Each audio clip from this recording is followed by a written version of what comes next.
ॐ भूर्भुवः स्वः तत्सवितुर्वरेण्यं भर्गो देवस्य धीमहि धियो यो नः प्रचोदयात्. ॐ शान्ति शान्ति शान्तिः. Namaste my dear friends. This is 16th video on Talks with Maharshi Ramana. I start this video with talk number 267. While speaking of the animal companions in the hall, Sri Bhagwan quoted a Tamil stanza by Avai. When the old lady was going along, she heard on one occasion someone praising Kambar. She replied with a stanza which means, each is great in its own way. What is Kambar's greatness when compared with a bird which builds its nest so fine, the worms which give lack, the honeybee which builds the comb, the ants which build cities, and the spider eats web. Bhagwan then began to describe their activities. While living on the hill, he had seen a hut built of stones and mud and roofed with thatch. There was constant trouble with white ants. The roof was pulled down and the walls demolished to get rid of the mud which harbored the ants. Sri Bhagwan saw that the hollows protected by stones were made into towns. These were skirted by walls plastered black, and there were roads to neighboring cities which were also similarly skirted with black plastered walls. The roads were indicated by these walls. The interior of the town contained holes in which ants used to live. The whole wall was thus tenanted by white ants which ravaged the roofing materials above. Sri Bhagwan had also watched a spider making its web and described it. It is seen in one place, then in another place, again in a third place. The fiber is fixed at all these points. The spider moves along it, descends, ascends, and goes round, and the web is finished. It is geometrical. The net is spread out in the morning and rolled up in the evening. Similarly, the wasps build their nest of a lac, crude, and so on. So then, each animal has got some remarkable instinct. Kambar's learning is not to be wondered at because it is God's will as it is in the other cases. Talk number 268. Dr. Sayyid, what is salvation? What did Christ mean by it? This question was put by Dr. Sayyid. Maharshi replied, salvation for whom and from what? Devotee, salvation for the individual and from the sorrows and sufferings of the world. Maharshi, whose are the sorrows, etc. Devotee, of the mind. Maharshi, are you the mind?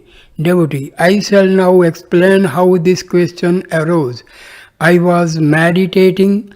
I began to reflect on the grace shown by Christ to some devotees who got salvation. I consider that Bhagwan is similar. Is not salvation the result of similar grace? That is what I mean by my question. Maharshi, yes, right. Devotee, the booklet, Who Am I, speaks of Savrupa Drishti, seeing the essence. Then there must be a seer and the seen. How can this be reconciled with the ultimate unity? Mercy, why do you ask for salvation, release from sorrow, etc.? He who asks for them sees them also.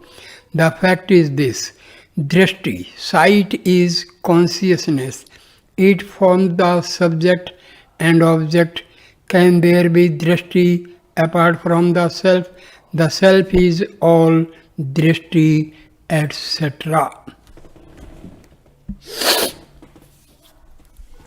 Devotee, how to discern the ego from the perfect I.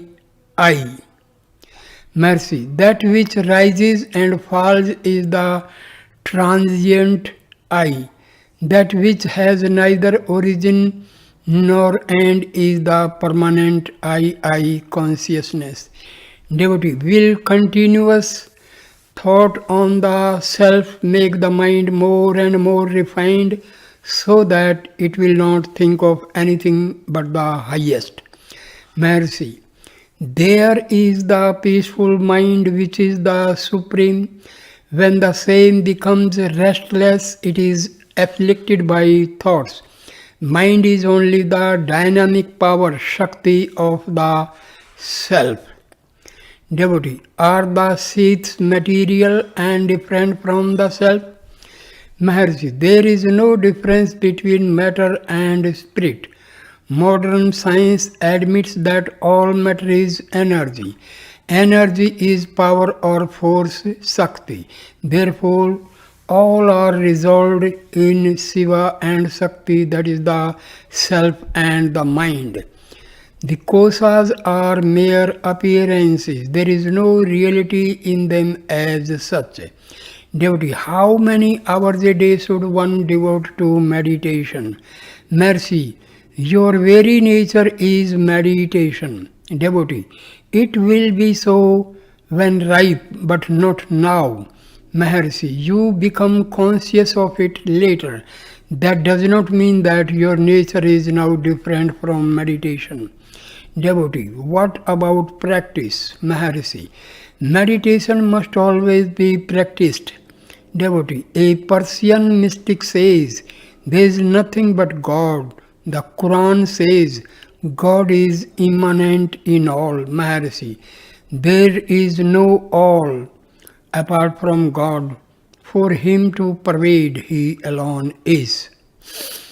Devotee, is it morally right for a man to renounce his household duties when he once realizes that his highest duty is Atma Chintan, continuous thought on the self? Maharshi, this desire to renounce things is the obstacle. The self is simple renunciation. The self has renounced all. Devotee, it is true from Bhagwan's standpoint, but for us, my work demands the best part of my time and energy. Often I am too tired to devote myself to Atam Chintan. Maharshi, the feeling I work is the hindrance. Enquire who works. Remember, who am I? The work will not bind you. It will go on automatically. Make no effort either to work or to renounce work. Your effort is the bondage. What is bound to happen will happen. If you are destined to cease working, work cannot be had even if you hunt for it. If you are destined to work, you cannot leave it. You will be forced to engage in it. So leave it to the higher power. You cannot renounce or hold as you choose. Talk 269. Devotee, how is all immanent God said to reside in Daharakshasa, ether of the heart? Daharaksa. Maharshi, do we not reside in one place? Do you not say that you are in your body? Similarly, God is said to reside in Harit Pundrika, the lotus, heart lotus. The heart lotus is not a place. Some name is mentioned as the place of God because we think we are in the body. This kind of instruction is meant for those who can appreciate only relative knowledge. Being immanent everywhere, there is no particular place for God. Because we think we are in the body, we also believe that we are born. However, we do not think of the body of God or of method of realization in our deep slumber. Yet, in our waking state, we hold on to the body and think we are in it. The Supreme Being is that from which the body is born, in which it lives and into which it resolves. We, however, think that we reside within the body. Hence, such instruction is given. The instruction means look within. Talk number 270. Mr. G.V. Subbaramaya, a lecturer in English in Nellore, asked, Brahma is the one by whom all this is pervaded. Yana sarvam idam thatam. But then how does Sri Krishna specify the Vibhutis in chapter 10 of Bhagavad Gita? Maharshi. The specifications are in reply to a definite question by Arjuna, who required to know the Lord's Vibhutis for convenience of worship, upasana, sokaryam. The fact is that God is all, there is nothing apart from Him, devotee. The individual is said to give up decayed bodies, Jirni Sarirani, and to take up new ones, Navani. Would this statement apply to infant death also, Maharshi? You do not know in the first place what is Jirnani and what is Navani. Secondly, Jirna and Nava are relative terms. What is old to a king may be new to a beggar. The truth is that the individuality signifies the state of embodiment till the time of liberation. Talk number 271, Dr. Sayyad. How is grace to be obtained? Maharshi. Similar to obtaining the self. Devotee. Practically, how is it to be for us? Mercy. By self-surrender. Devotee, grace was said to be the self. Should I then surrender to my own self? Maharshi, yes, to the one from whom grace is sought. God, Guru and self are only different forms of the same. Devotee, please explain so that I may understand. Maharshi, so long as you think you are the individual, you believe in God. On worshipping God, God appears to you as Guru. On serving Guru, He manifests as the Self. This is the rational. Talk number 272. Devotee, there are widespread disasters spreading havoc in the world, for example, famine and pestilence. What is the cause of this state of affairs? Maharshi, to whom does all this appear? Devotee, that won't do. I see misery around. Maharshi, you were not aware of the world and its sufferings in your sleep. You are conscious of them in your wakeful state. Continue in that state in which you were not afflicted by these. That is to say, when you are not aware of the world, its springs do not affect you. When you remain as the self, as in sleep, the world and its sufferings will not affect you. Therefore, look within, see the self. There will be an end of the world and its miseries. Devotee, but that is selfish consciousness. Maharshi, the world is not external because you identify yourself wrongly with the body and you see the world outside and its pain becomes apparent to you, but they are not real. Seek the reality and get rid of this unreal feeling. Devotee, there are great men, public workers who cannot solve the problem of the misery of the world. Maharshi, they are ego-centered and therefore their inability, if they remained in the self, they would be different. Devotee, why do not Mahatmas help? Maharshi, how do you know that they do not help? Public speeches, physical activity, and material help are all outweighed by the silence of Mahatmas. They accomplish more than others. Devotee, what is to be done by us for ameliorating the condition of the world? Maharshi, if you remain free from pain, there will be no pain anywhere. The trouble now is due to your seeing the world externally and also thinking that there is pain there. But both the world and the pain are within you. If you look within, there will be no pain. Devotee, God is perfect. Why did He create the world imperfect? The work shares the nature of the author, but there it is not so. Maharshi, who is that? Raises the question. Devotee, I, the individual. Maharshi, are you apart from God that you ask this question? So long as you consider yourself the body, you see the world as external. The imperfections appear to you. God is perfection. His work also is perfection. But you see it is as imperfection. But you see it as imperfection because of your wrong identification. Devotee, why did the self manifest as this miserable world?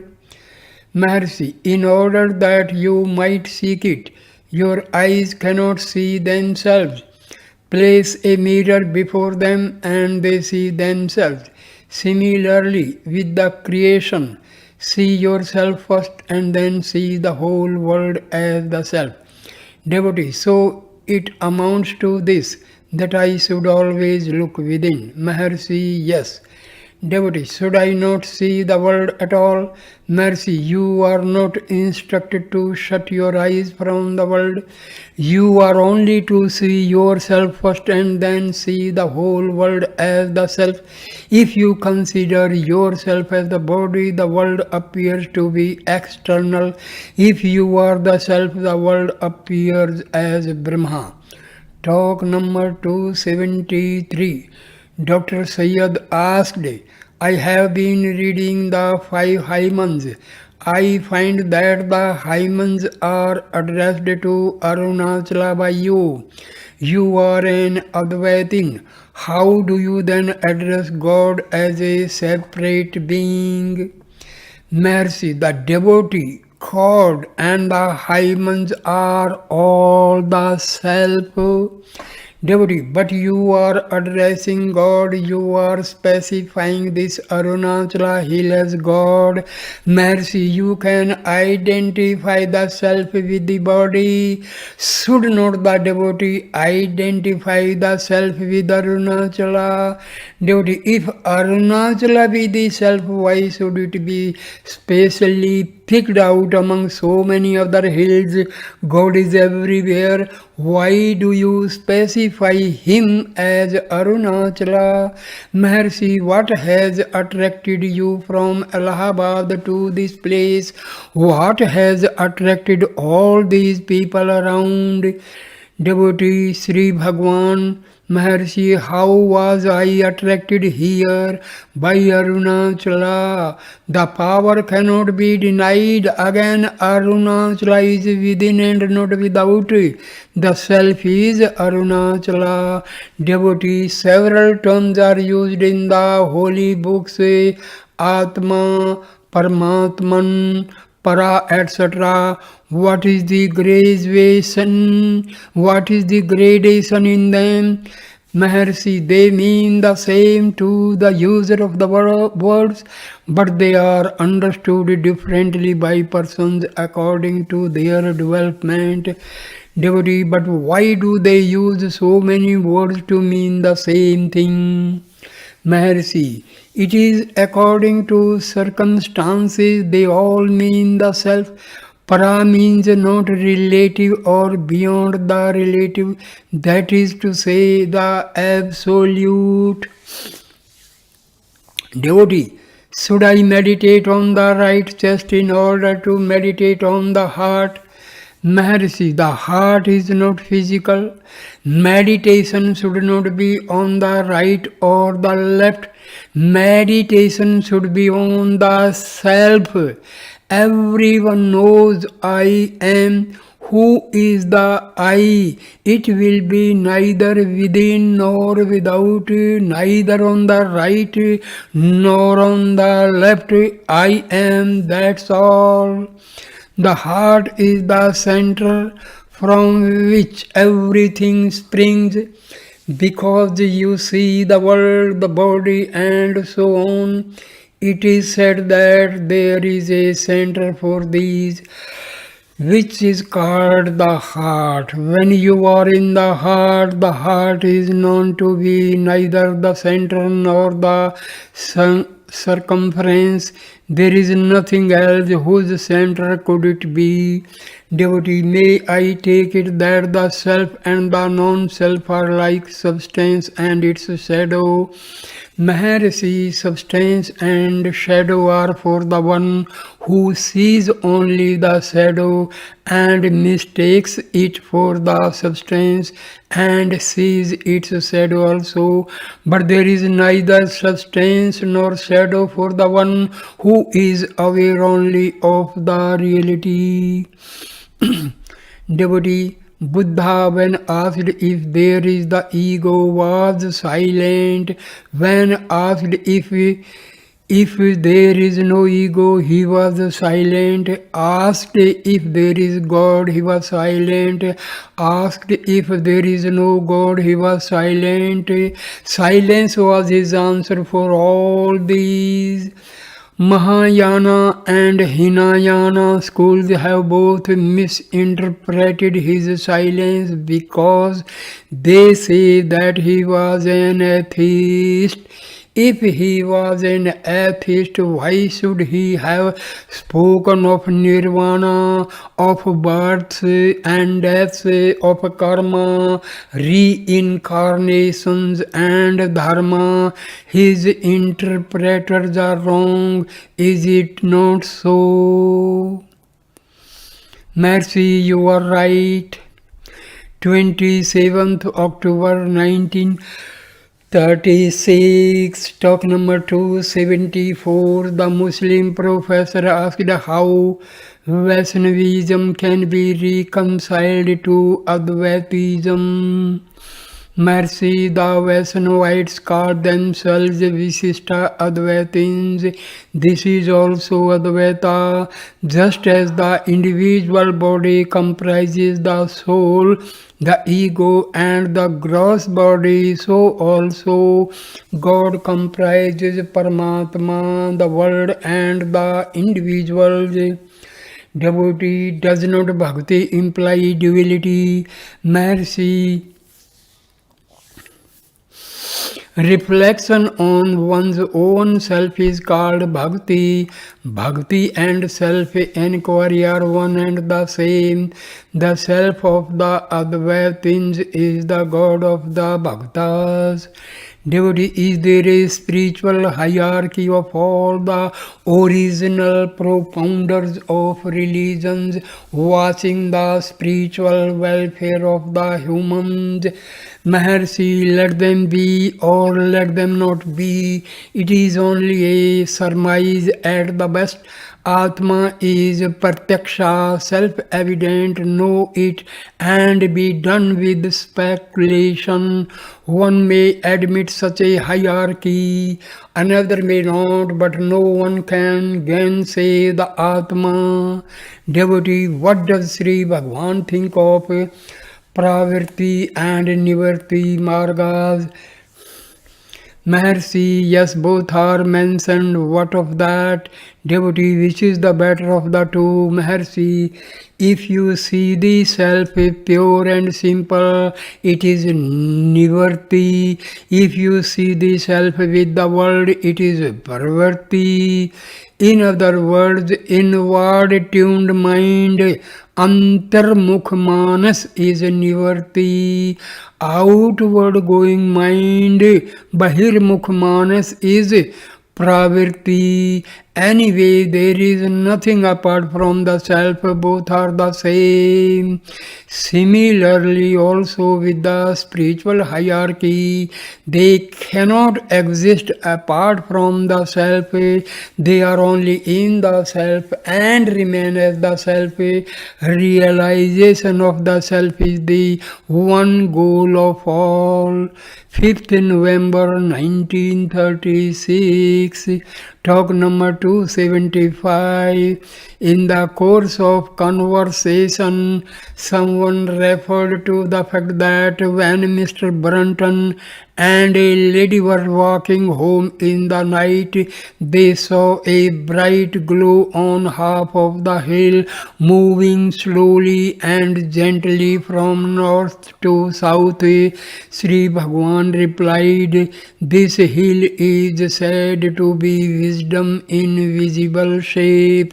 Devotee, how is it visible to the physical eye? Maharshi, Sambandar had sung, "The one who fascinated my heart, or the captivator of my heart. I sing of him in my mind. The heart is captivated. Consequently, the mind must have sunk into the heart, and yet there is the remembrance which enables the saint to sing of God later." Then the experience of a young disciple was mentioned.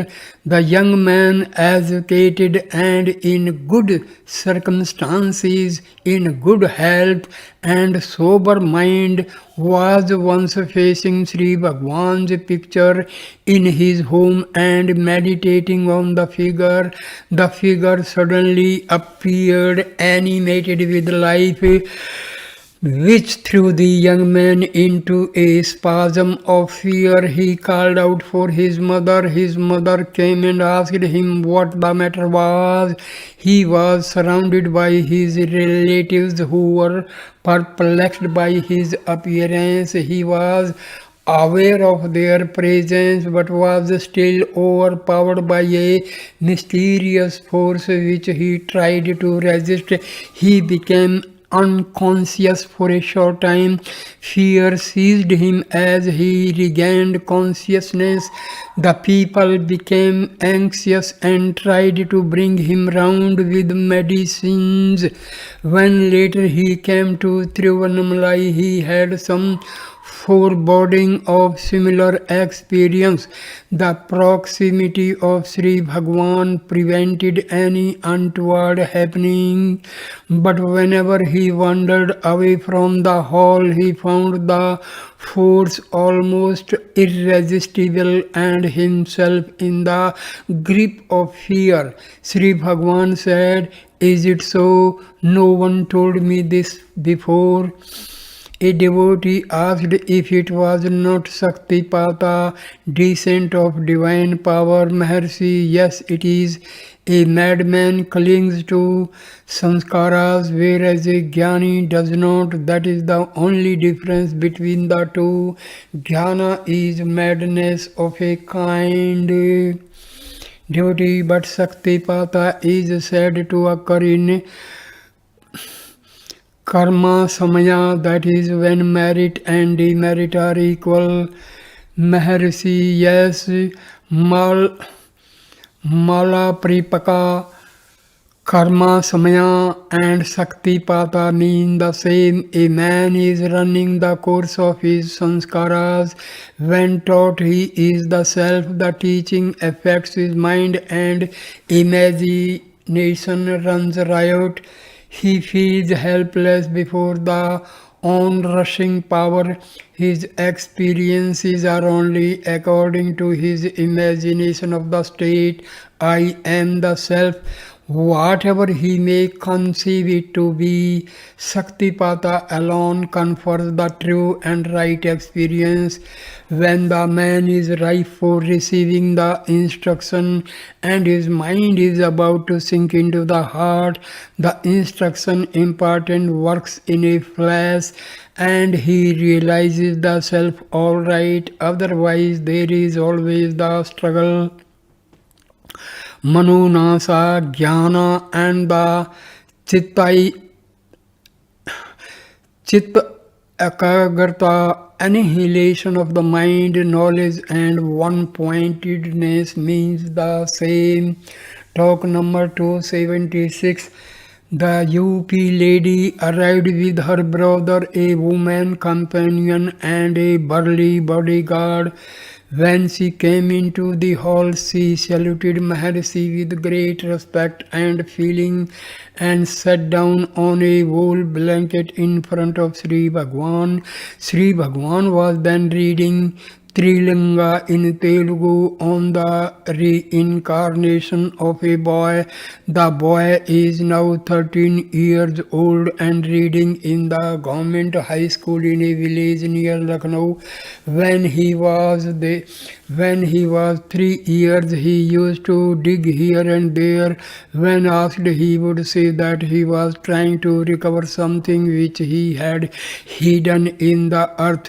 When he was 4 years old, a marriage function was celebrated in his home.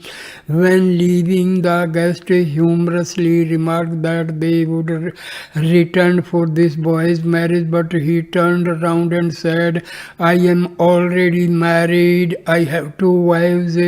When asked to point them out, he requested to be taken to a certain village, and there he pointed to 2 women as his wives.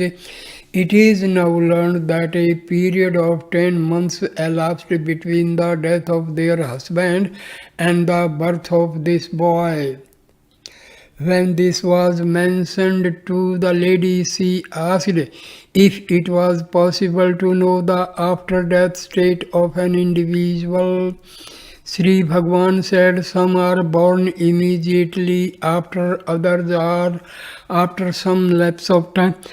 A few are not reborn on this earth but eventually get salvation in some higher region, and a very few get absolved here and now. See, devotee, I do not mean that is it possible to know the condition of an individual after his death. Mercy, it is possible, but why try to know it? All facts are only as true as the seeker. Devotee, the birth of a person, his being and death are real to us. Mercy, because you have wrongly identified your own self with the body. You think of the other one in terms of the body. Neither you are nor the other is the body.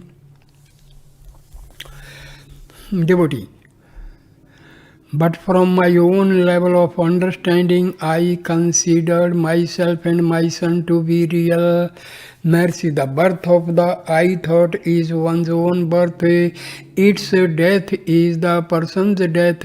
After the I thought has arisen, the wrong identity with the body arises.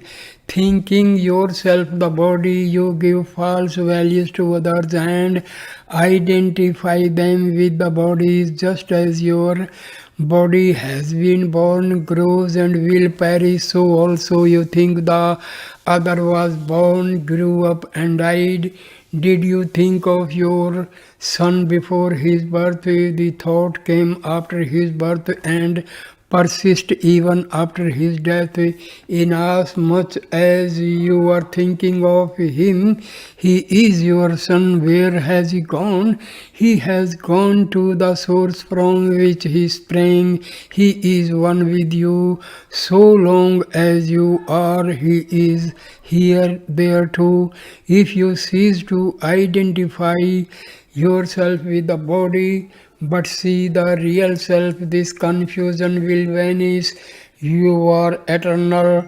The others also will similarly be found to be eternal. Until this truth is realized, there will always be this grief due to false values arising from wrong knowledge and wrong identity. Devotee, let me have true knowledge by Sri Bhagwan's grace, Maharshi. Get rid of the I thought.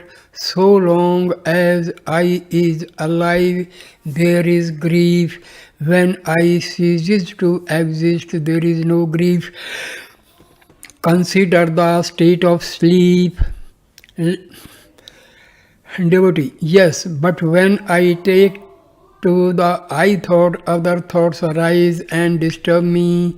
Mercy, see whose thoughts they are.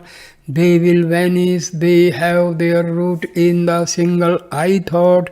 Hold to it and they will disappear. Again, the master pointed to the story of Punya and Papa in Yoga Vasishtha.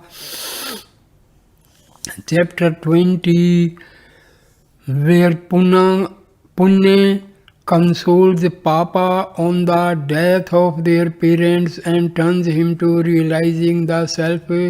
Further, creation is to be considered in its two aspects, Ishvara Srishti, God's creation, and Jiva Srishti, individual's creation. Of these two, the universe is the former and its relation to the individual is the latter.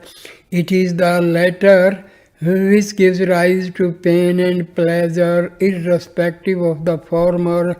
A story was mentioned from Panchadasi. There were two young men in a village in South India. They were on a pilgrimage to North India. One of them died. The survivor, who was earning something, decided to return only after some months.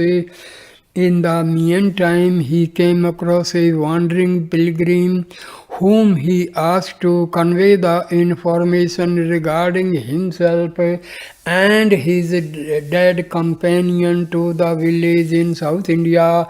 The wandering pilgrimage did so, but by mistake changed the names. The result was that the dead man's parents rejoiced in his safety, and the living one's parents were in grief. Thus, you see, pain or pleasure has no reference to facts but to mental conceptions. Jiva Srishti is responsible for it. Kill the jiva and there is no pain or pleasure, but the mental bliss persists forever. Killing the jiva is to abide in the self. Devotee, I hear all this. It is beyond my grasp. I pray Sri Bhagwan to help me to understand it all. I had been to a waterfall in Mysore. The cascade was a fascinating sight. The waters streamed out in the shape of fingers trying to grasp the rocks but were rushed on by the current to the depths below. I imagined this to be the state of the individual clinging to their present surroundings, but I cannot help clinging. I cannot imagine that we are no better than seasonal flowers, fruits and leaves on trees. I love flowers, but still this idea has no hold on me. After a few minutes, she pointed out that she had intended to ask Maharshi about death and matters related to it, but did not, however, do it. Yet Maharshi was reading the related matter in the newspaper, and the same topic came up for enlightenment. She left after seeing the cow Lakshmi. 9th November 1936, talk number 277.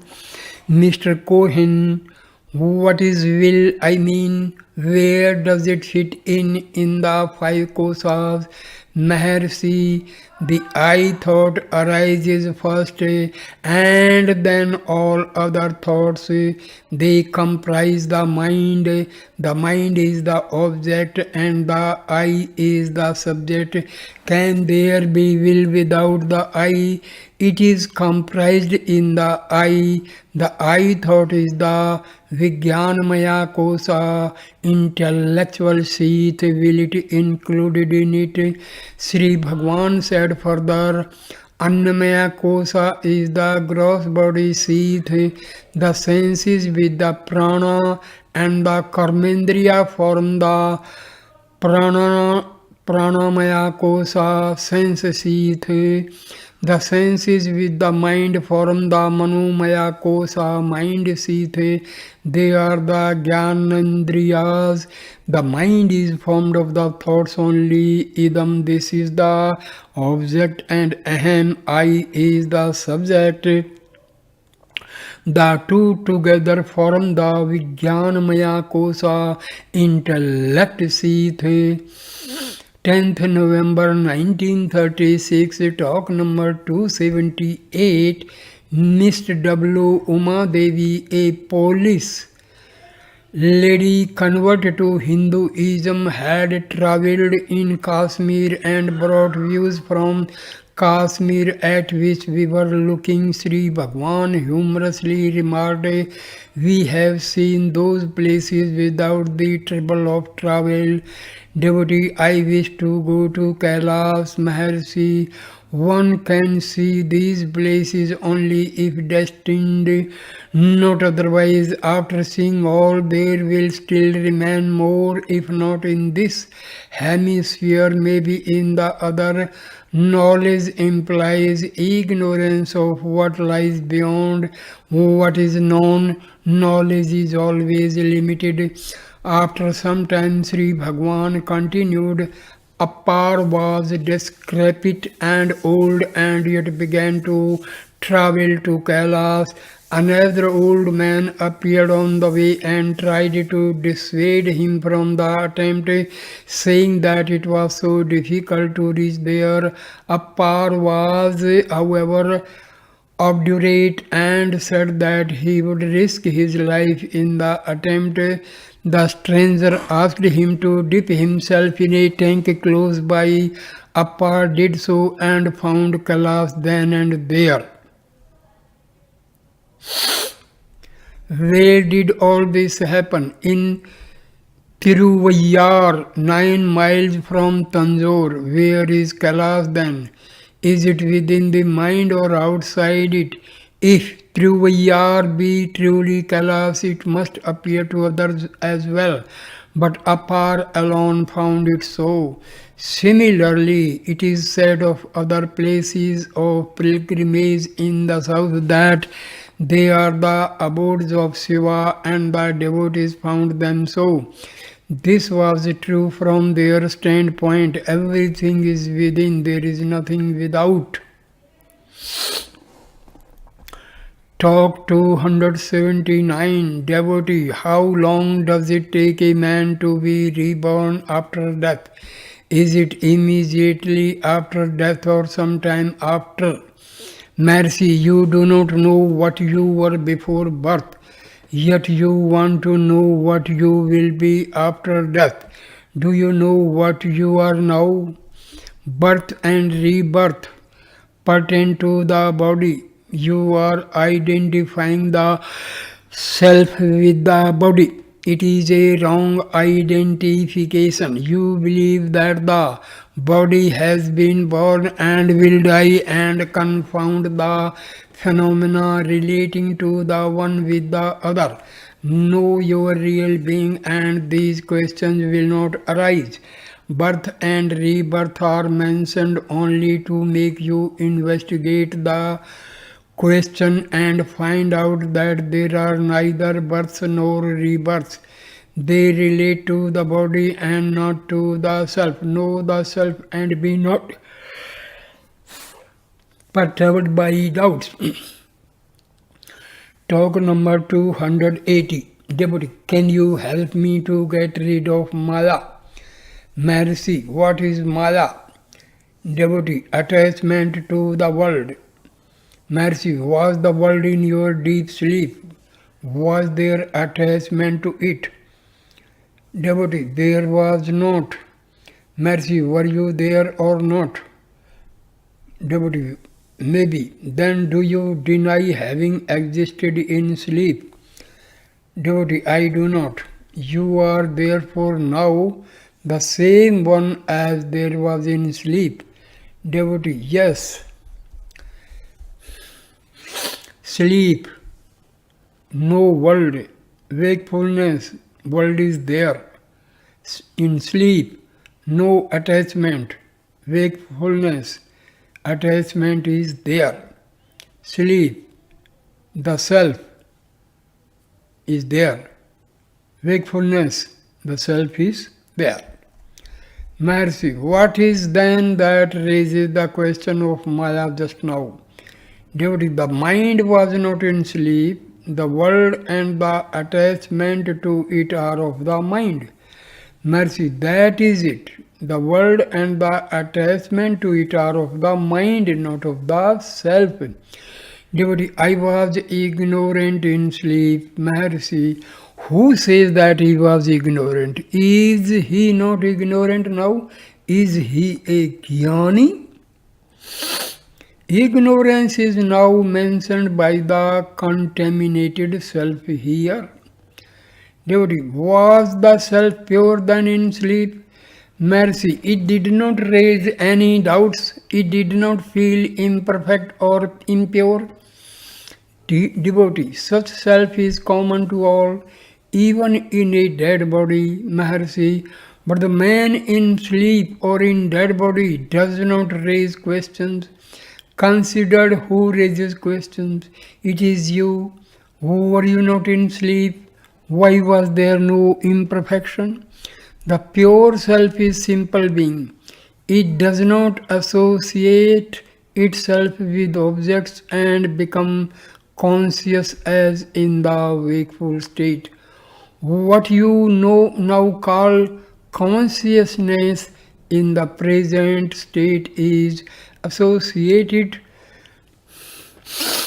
consciousness requiring brain, mind, body, etc. to depend upon. But in sleep, consciousness persisted without these. Devotee, but I do not know the consciousness in sleep. Maharshi, who is not aware of it? You admit I am, you admit I was in sleep. The state of being is yourself. Devotee, do you mean to say that sleep is self-realization? Maharshi, it is the self. Why do you talk of realization? Is there a moment when the self is not realized? If there be such a moment, the other moment might be said to be one of realization. There is no moment when the self is not, nor when the self is not realized. Why pick out sleep for it? Even now you are self-realized. Devotee, but I do not understand, Maharshi, because you are identifying the self with the body. Give up the wrong identity and the self is revealed. Devotee, but this does not answer my question to help me to get rid of Maya, that is attachment, Maharshi. This attachment is not found in sleep. It is perceived and felt now. It is not your real nature. On whom is this accretion? If the real nature is known, these exist not. If you realize the self, the possessions are not perceived. That is getting rid of Maya. Maya is not objective, that could be got rid of in any other way. Talk number 15th November 1936. Sparks from the anvil. Sparks from the anvil. Talk number 281. A certain man who claims to have been Sri Maharshi's condemned disciple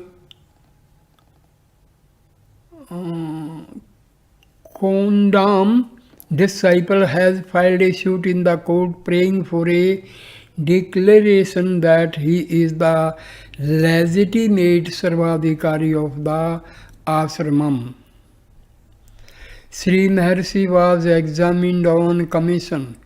There was a crowd, but the proceedings went on smoothly in the room on the northeast. The following are a few tidbits therefrom. Sri Bhagwan's answers were quite spontaneous and smooth.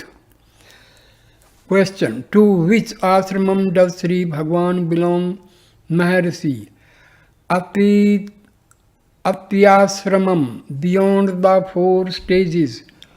Question: what is it? Maharshi: it is beyond the 4 commonly known ashramas.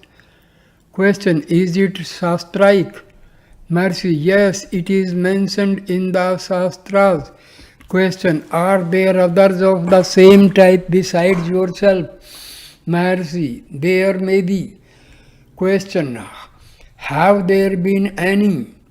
Maharshi: Sukha, Risbha, Jadbharta and others. Question: you left home at an early age because you had no attachment for home and property. But here there is property in the ashramam. How is it? Maharshi: I do not seek it. Property is thrust on me. I neither love nor hate it. Question: are they given to you? Maharshi: they are given to the Swami, whoever he may be. But the body is considered the Swami in the world. That body is this. It reduces itself to myself. Question: in that case the attachment to property is now renewed. Is it so? Maharshi: I do not hate it. That's all I said. Question: in practical life it amounts to what I say. Maharshi: just as we live and move in practical matters. Question: do you give Upadesh? Have you ever done it? Maharshi: visitors ask questions, I answer them as well as I know. It is for them to treat my words as they please. Question: is it Upadesh? Maharshi: how shall I say how others take it? Question: have you disciples? Maharshi: I do not give Upadesh in the ceremonial manner. For instance, keeping a kumbha, making puja to it and whispering to the person. The person may call himself my disciple or devotee. I do not consider anyone to be my disciple. I have never sought Upadesh from anyone, nor do I give ceremonial Upadesh. If the people call themselves my disciples, I do not approve or disapprove. In my view, all are alike. They consider themselves fit for being called disciples. What can I say to them? I do not call myself a disciple or a guru. Question: how did you approve the building of Skandashramam on the hill, which was a temple land, without previously obtaining permission from the authorities? Maharshi: guided by the same power which made me come here and reside on the hill. Question. When you threw away your cash, etc., within an hour after your arrival in this place, you did so because you did not desire possessions. You never touched money. There were no possessions for several years after your arrival here.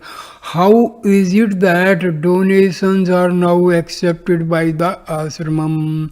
Mercy. This practice grew up at a later stage because a few associations began to use my name to collect funds. I did not approve of their action nor check them. So it is going on. One man leaves, another steps in, but the process goes on. I do not desire that contributions should be accepted, but people do not heed that advice. I do not desire to give ineffective advice. I do not therefore check them. Since money comes in, property grows spontaneously. Question. Why do you not sign your name? Mercy. The author of the self-realization has furnished his answer for this question. Moreover, by what name am I to be known? I myself do not know. People have given me several names from time to time since my arrival here. If I should sign by one name, all would not understand it. So I used to say to the people seeking autographs that even if they should show my signature, people in general would not believe it to be true. Question. You do not touch money nor other offerings, I trust. Mercy. People sometimes place fruits in my hands. I touch them. Question. If you receive one kind of offering, why should you not receive money also? Maharshi, I cannot eat money. What shall I do with it? Why should I take that which I do not know what to do? Question. Why do visitors stop at the ashramam? Maharshi, they must know why. You have no objection to anyone coming and staying here, I suppose. Maharshi, no. Question. You have similarly no objection to any length of their stay. Maharshi, no. If I do not find it agreeable, I will go away, that's all. A liar devotee asked Sri Bhagwan if the previous day's examination by commission caused much strain. Mercy, I did not use my mind, so there was no strain. Let them examine me for 1,000 days, I don't mind. 16th November 1936, talk number 282. Devotee, does the tantric sadhana bring about self-realization? Maharshi, yes. Devotee, which worship in tantra is the best? Maharshi, it depends on temperament. Devotee, what part does Kundalini play in bringing about self-realization? Maharshi, Kundalini rises from any lakshya that you have. Kundalini is prana shakti, life current. Devotee, different deities are said to reside in different chakras. Does one see them in course of sadhana?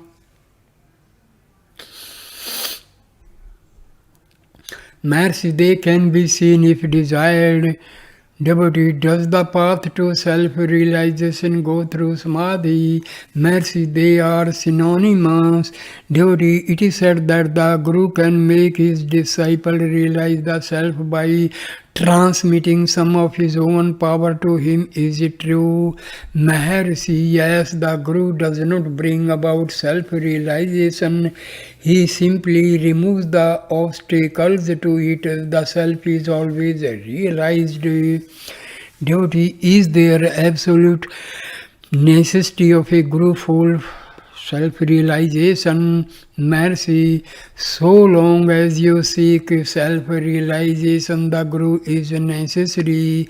Guru is the self. Take Guru to be the real self and yourself as the individual self. The disappearance of this sense of duality is removal of ignorance. So long as the duality persists in you, the Guru is necessary. Because you identify yourself with the body, you think the Guru to be somebody. You are not the body, nor is the Guru. You are the self, and so is the Guru. This knowledge is gained by what you call self-realization. Devotee, how can one know whether a particular individual is competent to be a Guru? Maharshi. By the peace of mind found in the presence and by the sense of respect you feel for him. Devotee, if the Guru happens to turn out incompetent, what will be the fate of the disciple who has implicit faith in him? Mercy, each one according to his merits. Devotee, what are your opinions about social reform? Mercy, self-reform automatically brings about social reform. Confine yourself to self-reform. Social reform will take care of itself. Devotee, what is your opinion about Gandhiji's Harijan movement? Maharshi asked him, Devotee, is it necessary to take bath if we touch dead bodies? Mercy, the body is a corpse. So long as one is in contact with it, one must bathe in the waters of the self. Devotee, if the Advaita is final, why did Madhvacharya teach Dvaita? Mercy, is yourself Dvaita or Advaita? All systems agree on self-surrender. Attain it first, then there will be time to judge whose view is right or otherwise.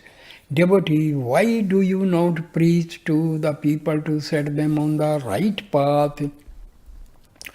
Maharshi, you have already decided by yourself that I do not preach.